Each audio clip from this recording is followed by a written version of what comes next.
Country Cover Club, the country sports insurance company, has become the new sponsor of Country Sports TV. If you would like affordable country sports insurance, please click on the link below. If you add the code SUMMERALL2, you will get a £3 discount. Thank you very much to Country Cover Club for their sponsorship of Country Sports TV.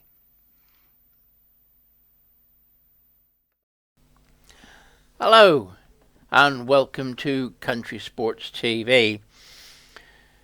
It looks like we're slowly going to be coming out of lockdown. First thing to do is go and check the ground that you shoot on. If you're in a club, see if the club's open, see what provisions they're making so you can still shoot. Some clay shoots are beginning to open up, but they're keeping social distancing, which is 2 meters. Ring your farmer up, have a chat with him. The wheat around here, they've put in maize this year, so we're not going to get any shooting until the end of September, October, when they cut the maize, and we might get a 2 days or 3 days on the rooks and crows. Do you know you haven't got a general license to shoot rooks in Wales? How ridiculous can you get? Have you seen what rooks can do to a brand new drilled field? They can devastate a crop. I think somebody ought to look into this. You know, well, once again, what are our shooting organisations doing? Why haven't they got shooters to be able to shoot rooks? They're more of a pest than crows are, because there's more of them. They can shoot jackdaws and they can shoot carrion crows, but they cannot shoot rooks. I think this is a mistake. I think our shooting organisations should support shooters and get a general licence for rooks put back on. Personally, I think the general licence should be scrapped and we should go back to what we had, which was the Countryside and Wildlife Act, which worked, which had the species that could be shot any time on. But that's another story for another day.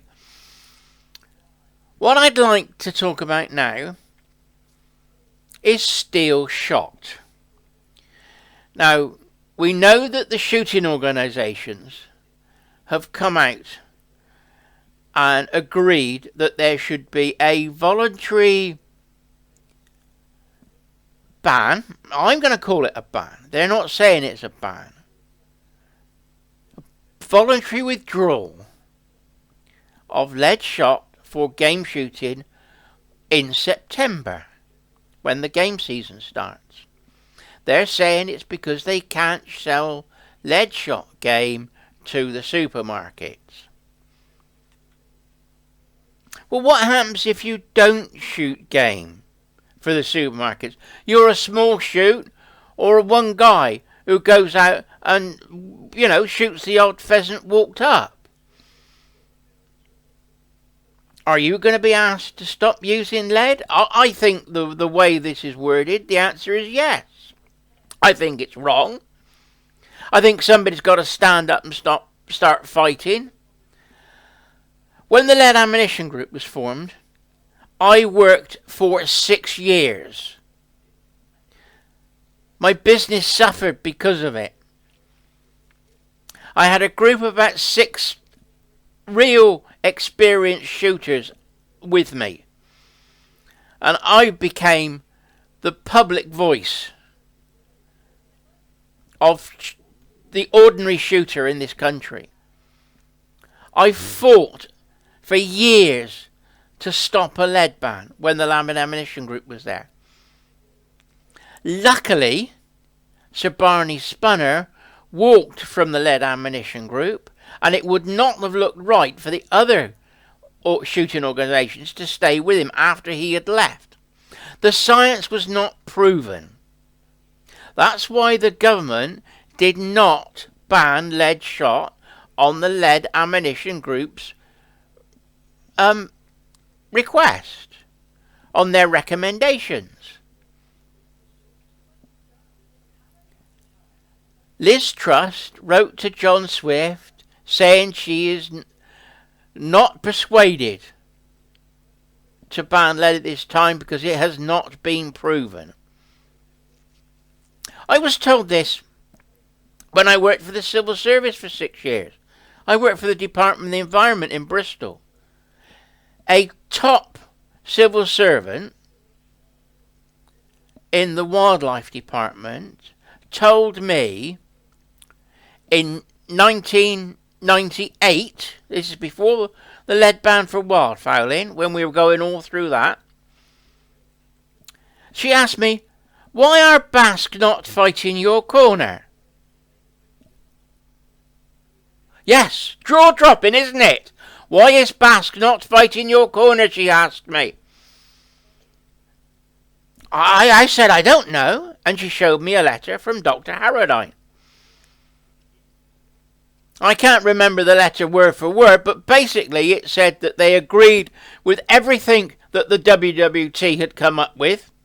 They agreed with all the assertions that lead is evil, bad, and all the rest of it, when there was no proof whatsoever. And that the problem that Basque had was trying to persuade their members to give up lead. We're in the same spot now. This specific moment in time, we're in the same spot. But what we have now is Basque have persuaded the other organisations to go with it. There is no proof lead is a problem.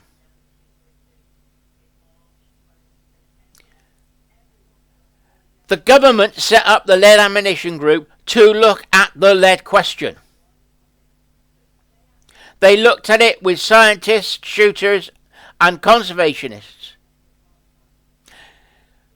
If it was proven, it would have come out then. The science has not changed. There's been no new evidence.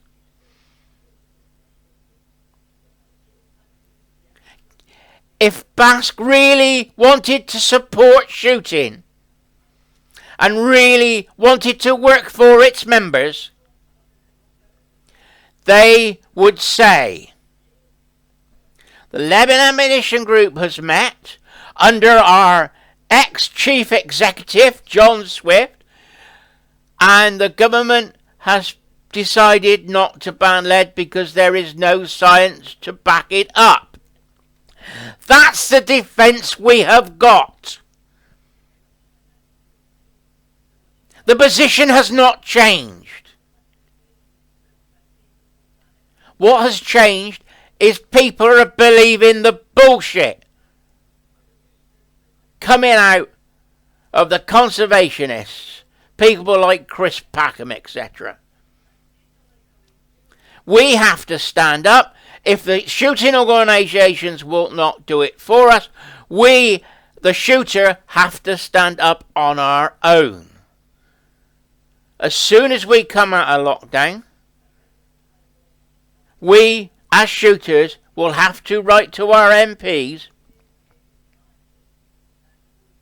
saying that you totally disagree with the voluntary ban on lead for game shooting. We're going to have to do it on our own. We cannot trust the shooting organisations anymore. Any of them. And if any shooting organisation is willing to try and persuade us that they're fighting to protect lead shot, then email me. I'm on Facebook. I've got a website, Ian Summerall Gunmaker. ianthegun.webs.com. Email me. My email address is there. I could do a Skype interview. We're on lockdown, so there's no need to meet up. You explain to me how you are going to fight for the shooter to retain lead shot when there is not a problem. You know, they talk about, oh, steel shot does not damage barrels. I'm seeing articles in papers now and on Facebook posts. Oh, it's soft iron. There's no such thing as soft iron. The question is, what sort of steel is it? What's its carbon content? In the old days, you'd have mild steel, tool steel, spring steel, and high carbon steel. That was related during the war into E numbers, emergency numbers for steel. So the Americans and us produced Spitfire engines at the same specifications of steel.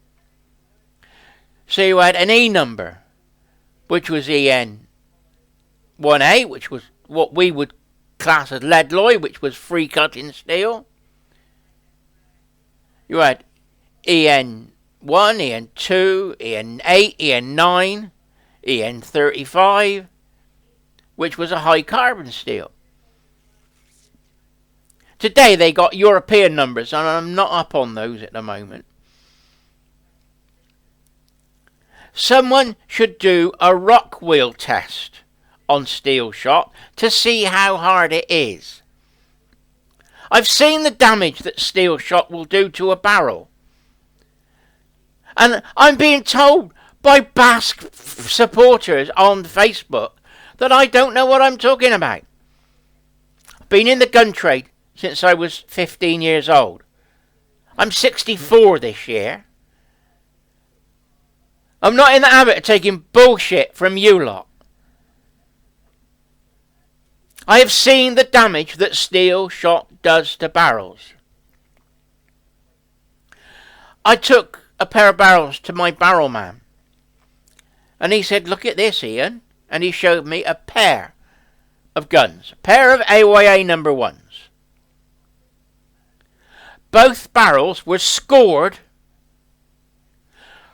from the forcing cone to the chokes with lines all the way down the barrels. The guy had been using the guns on a game shoot. They went on a duck drive on the ponds at the end of the day. He had fired a fair number of shots. I didn't get the number of shots that he had fired, but his gun was scored from one end to the other. The barrel man said, "I've been asked to bore it out and tidy the barrels up." He could not bore the barrels out and keep them in proof. So he had to take out over 10 thou. So that was scoring the barrel more than 5 thou either side. So steel will damage your barrels. It is not soft lead. They are steel shot. The question I need to know is, how hard is steel shot? I know it's harder than the gun barrels because it's damaging them. So it's either the same hardness as the gun barrels or harder. Someone needs to do a rock wheel test on steel shot and got different types of gun barrels to see what the different hardnesses are. Then we can start having the argument. It ain't soft iron, and it will damage your barrels. Get it into your thick little skull, shooters. Steel, I have never said steel won't damage your barrels. I have never said it will damage your barrels. I have said every time you use steel shot, you're playing Russian roulette with your barrels. It may damage your barrels. Oh, they say it's in a plastic cut wad to save it. The problems you have is that when the steel shot cartridge is fired in your gun, it is a ball in that plastic cup. That hits the forcing cone. You'll get excess pressure. The proof house has proven that you get a 15% extra pressure in the chambers using steel shot. That is proof. That has been done. The tests have been done and it's there. You just ain't being told. What's happening with that extra pressure? The steel shot is being forced through the plastic. And if you pick up the wads of steel shot, you'll see that the steel sometimes goes through the plastic wad. That is possible that it may score your barrel. You'll see little pot marks in the forcing cone where people have been using steel. It's where the shots come out just in front of the wad, hit the forcing cone, the shot that's in the front of the wad. And you get little pops all in the forcing cone when you look at it. You know, and they talk about, oh, you've got to use less than half choke. When we started this in the 90s, and they were looking at the proofing and choking, the gun trade wanted maximum quarter to be safe with steel shot. Basque wanted wildfowlers to use steel shot, so they campaigned to have that pattern tightened up, so they got it to half choke. But is it fixed choke or multi-chokes? Because they act totally different. You know, multi-chokes act on a recessed choke principle. So the lead shot, if you've got felt wads, the lead shot comes out, goes into the forcing cone because you can't have a step there, and it acts like recessed choke, which then tightens the pattern up. That doesn't happen with a plas wad. So any choke that you've got is only what's at the end. So even if you put half choke in, because of the recessed choke effect of multi-choke, it's only going to be like quarter choke anyway. Do you understand? You know, put some comments down below me if you think I'm wrong.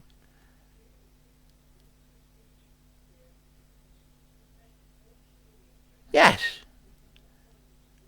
You know, I've been at this game a long time. I am trying to tell you the truth.